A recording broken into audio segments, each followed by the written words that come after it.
Opus Dei, a Latin term meaning work of God, is a controversial and secretive organization within the Catholic Church that has long been the subject of debate, suspicion, and intrigue.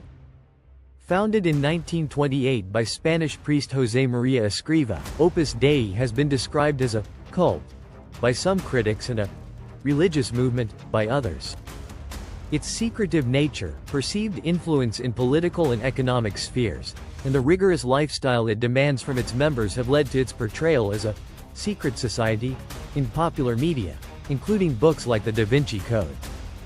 However, a deeper exploration into Opus Dei reveals a complex organization that plays a significant role within the Catholic Church and has contributed to the wider religious landscape in both positive and negative ways. The origins and mission of Opus Dei. Josemaría Escrivá, the founder of Opus Dei, was a Catholic priest who felt called to create a lay organization that would help ordinary people live out their faith in the context of their everyday work and lives. Escrivá's vision was to sanctify daily activities, whether in the workplace, the home, or society, by encouraging a deep commitment to personal holiness and service to others.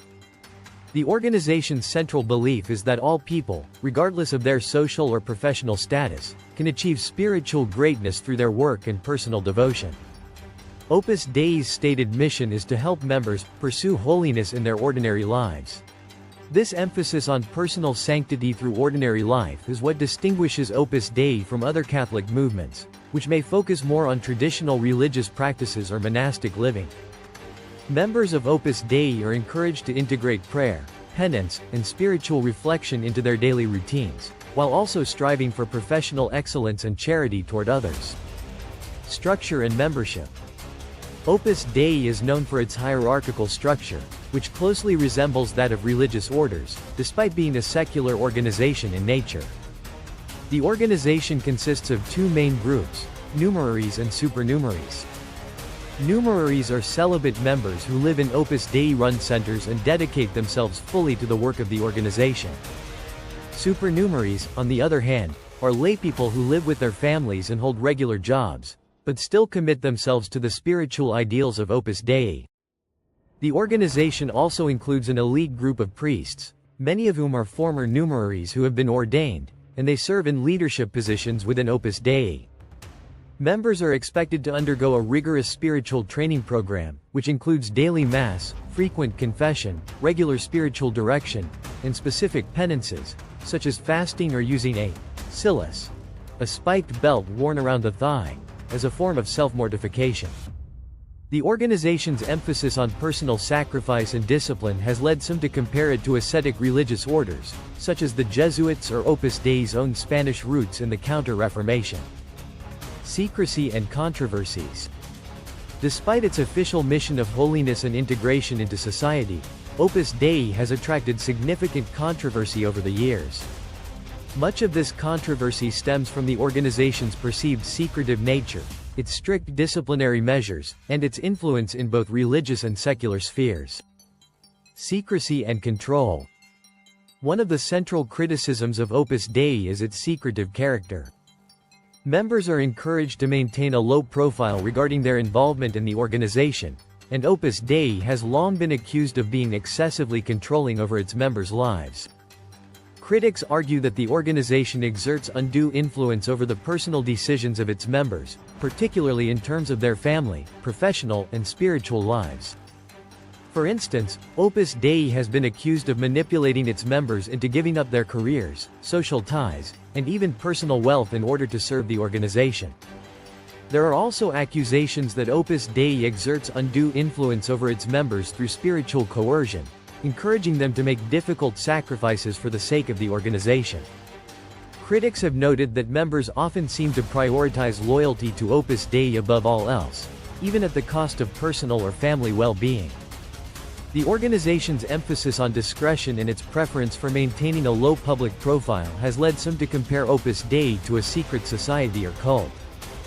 Furthermore, some have claimed that Opus Dei operates as a shadowy, elitist network within the Catholic Church, controlling key positions of influence within the church hierarchy and international political institutions. The role of Opus Dei in politics. Opus Dei's involvement in political affairs has also been a point of contention. Critics claim that the organization wields significant influence in Spain and Latin America, particularly in conservative political circles.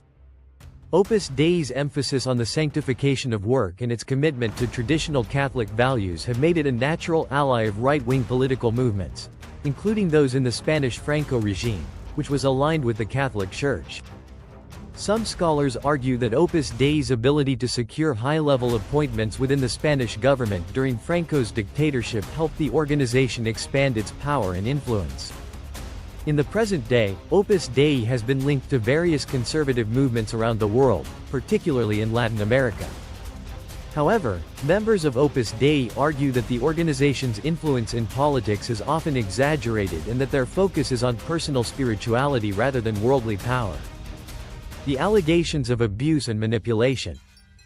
Another controversial aspect of Opus Dei is the accusation that the organization engages in abusive or manipulative practices, particularly with regard to its treatment of members. Ex-members have described experiences of psychological manipulation, isolation, and harsh discipline. Some have claimed that the organization uses fear tactics and guilt to control its members, while others allege that young recruits are manipulated into joining by offering them a sense of belonging or purpose. One of the most significant areas of controversy within Opus Dei is its practice of corporal mortification, which includes using instruments like the silus or discipline, a form of self-flagellation, to atone for sins. While these practices are voluntary, they have sparked outrage among critics who argue that such extreme acts of penance are harmful, both physically and psychologically. Opus Dei's defense. Opus Dei itself has defended its practices, insisting that the organization's approach to holiness is rooted in traditional Catholic teachings. According to Opus Dei, the emphasis on personal sacrifice and discipline is meant to deepen spiritual devotion, not to control or manipulate members. Moreover, members of Opus Dei are encouraged to pursue holiness in their ordinary lives, with a strong emphasis on personal freedom and responsibility. Opus Dei's supporters argue that much of the criticism directed at the organization is based on misunderstandings or deliberate misrepresentations, often fueled by the sensationalism surrounding its more extreme practices, such as corporal mortification. They claim that the organization's hierarchical structure, rigorous lifestyle, and emphasis on discretion are designed to foster spiritual growth, rather than to create an elite or secretive network. Conclusion. Opus Dei remains one of the most controversial and misunderstood organizations within the Catholic Church.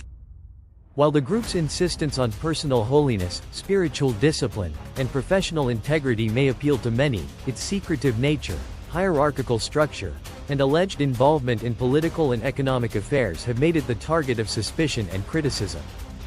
Whether it is a secret society, or simply a misunderstood religious movement, Opus Dei continues to provoke debate about the nature of religious devotion, personal freedom, and the intersection of faith and power in the modern world.